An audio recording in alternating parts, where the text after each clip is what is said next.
Natasha and thank you so much for joining me today. Well, today we are going to be scrap busting again to create these gorgeous whimsical or wonky houses. Now this one is just one of those, don't think about it, just do. Because when I end up getting a pile of scraps, now the pile I have is pretty colourful. I've been using a couple of paper pads in particular and they definitely have some colour to them, and so this was calling out to me. Now, this is not a new technique. This is nothing new because way back when I started more than sort of 10 years ago, before I was on YouTube, I used to make these in my art journals, and we used to call them, I think I called them wonky houses back then, and they used to feature in many of my layouts because I just absolutely love making them, because basically there are no rules.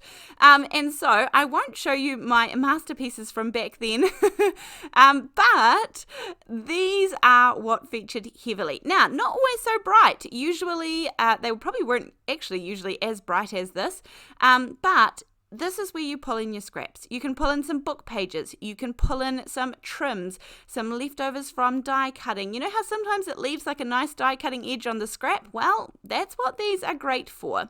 Now, the only things you really need are scissors, glue, paper, and you can get like a fine liner black marker.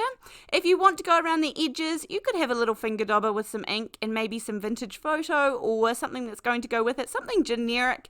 Even black is going to work too.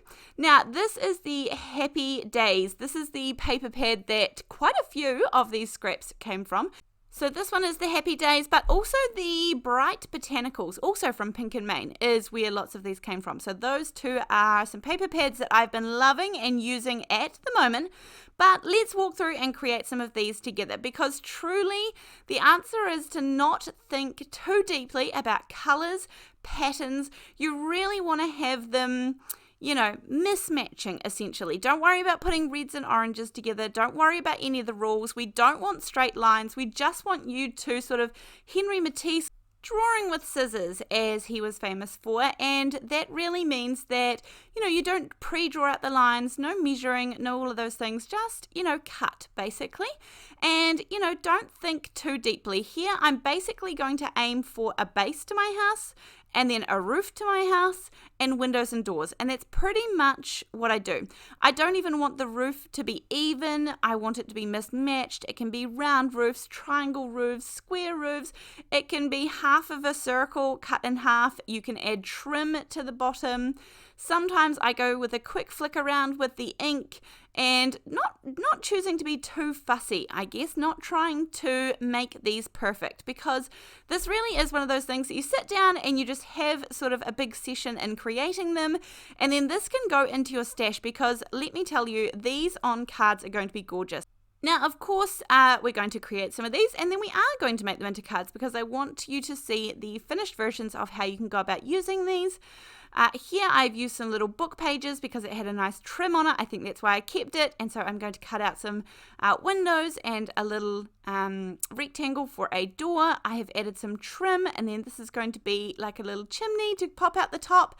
And then even if they're not finished, even if you get stuck halfway on one, or you sort of only end up doing, you know, part of it, or, you know, a pattern doesn't feel right or something, just put it to the side. You don't have to completely complete everything. This one here sort of reminded me of like a little mushroom. It's got the little rounded top to it. I'm putting greens and purples and patterns, everything all together.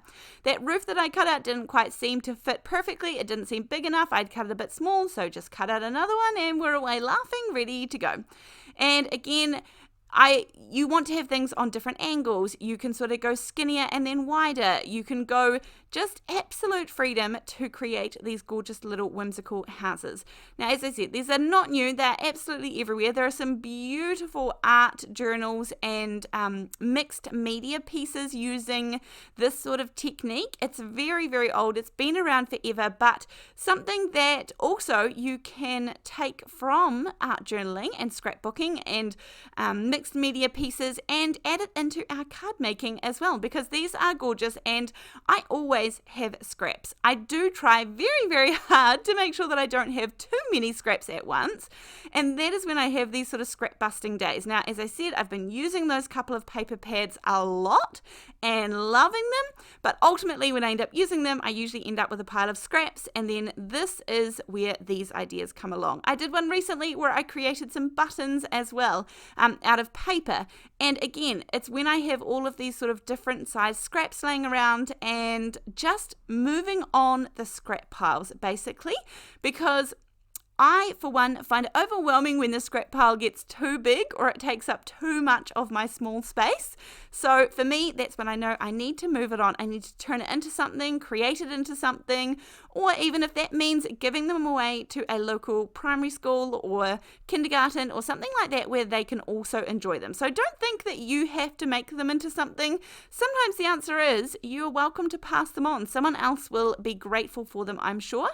But we can also create really fun things like these buttons and these whimsical houses that are also super cute too.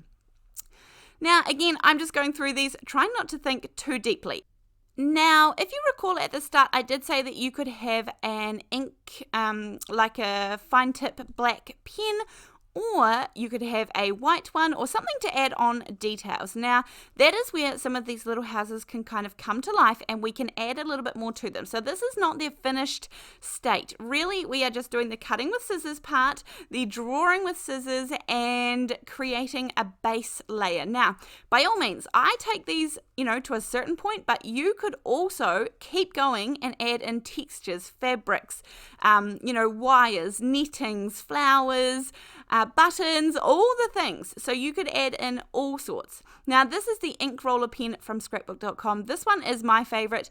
You can go along and add, just sort of outline everything. You can add in tiles onto the roof. You can add in extra little doorknobs and details in some of the windows. You can add curtains. You can add whatever you like. It's completely up to you. And I just find that going over them with the fine liner can sort of help some of those elements stand out, particularly when you've got pattern upon pattern.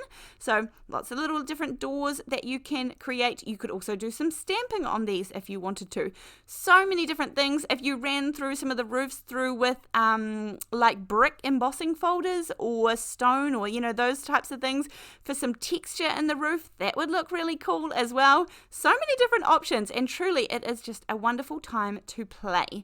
So I'm going to quickly buzz through and create some of the finer details. I've got some circular windows, square windows, all the good things, and then we are going to turn these into cards. Now again, when I'm talking about scrap busting, I was thinking about using some of the items that have been in my stash for some time. Now, sometimes I pick these up at op shops or secondhand shops, or they're leftover pieces from a product, where I've used most of the set or the kit or something like that, and I want to use them up, or I really love them and they deserve to be used, but this is when I put them specifically on my desk and I'm like, right, today's the day.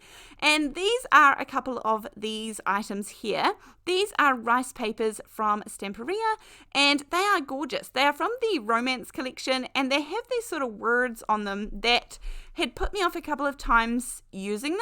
I love the rice paper. I love the texture. I love the design to them, but some of the words on them had put me off a little bit, like this one here, but I've got a, where there's a will, there's a way. We've got a way, and let's use some of them up. This one here is some rice paper from Joggles. This is I think it's called French script or black and white script.